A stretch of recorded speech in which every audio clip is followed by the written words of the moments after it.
Plenty to ponder for Southgate as lacklustre England beaten in Hungary. Southgate would have gone into this run of 4 England matches looking for answers, but instead this defeat to Hungary raised more questions. It was a disjointed and lackluster performance from England, with the effects of a long Premier League season and the searing Budapest heat clearly taking their toll. The fact Southgate's side still have 3 games to go in the next 10 days, starting with a trip to Germany, feels ominous. England must be, better than this. They were outplayed by Hungary, who were worthy winners and claimed their first victory over the Three Lions since the 1962 World Cup. Southgate can rightly feel aggrieved about the manner of Hungary's goal, but not the result. The host's decider came midway through the second half after Reece James, who had just come on as a substitute, was adjudged to have brought down Adam Nagy. It looked soft, but VAR didn't intervene, and Dominik Szoboszlai made no mistake from the spot. It turned out to be the only goal in a game that was played in bizarre circumstances. The Puskás Arena was over half full, despite this match officially being classed as behind closed doors after Hungary were punished for the racist and discriminatory behavior of their fans at Euro 2020. UEFA rules allow school children, accompanied by some adults, to attend games of this nature, and there were 35,000 in attendance. It meant this was not the quiet and eerie atmosphere you'd expect, but an exceptionally loud one, thanks largely because the children had got their hands on horns and vuvuzelas.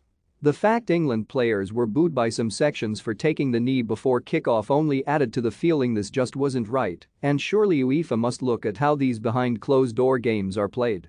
That's why we do it, to try to educate people around the world, said Southgate. I have no idea why people would choose to boo that gesture, and very often young people can't know why they're doing it, so they're being influenced by older adults. Everyone knows what we believe and what we stand for. On the pitch, it was a night to forget for England as they failed to find any rhythm. They were bright early on, with Jarrod Bowen impressing on his debut, but after the opening 20 minutes or so Hungary were the better side. Southgate now has plenty to ponder ahead of a trip to Germany. Does he stick with the 3-4-3 he used here, or does he revert to a 4-3-3? Southgate has flicked between the two during his tenure, and that is hardly a surprise given the wealth of talent available to him. Finding a way to knit the best combinations together remains an issue, though. The 3-4-3 didn't work against Hungary, with England lacking attacking intent. Their best weapon was a cross-field diagonal ball, allowing either wing-back to get in behind, but other than that they lacked ideas. Mason Mount was quiet, and so was Harry Kane, who remains 4 goals off Wayne Rooney's goal record for England. In midfield, Declan Rice looked like a player who is coming to the end of a grueling season. Jude Bellingham, still only 18, showed flashes of brilliance and surely must be persevered with, even if he struggled here.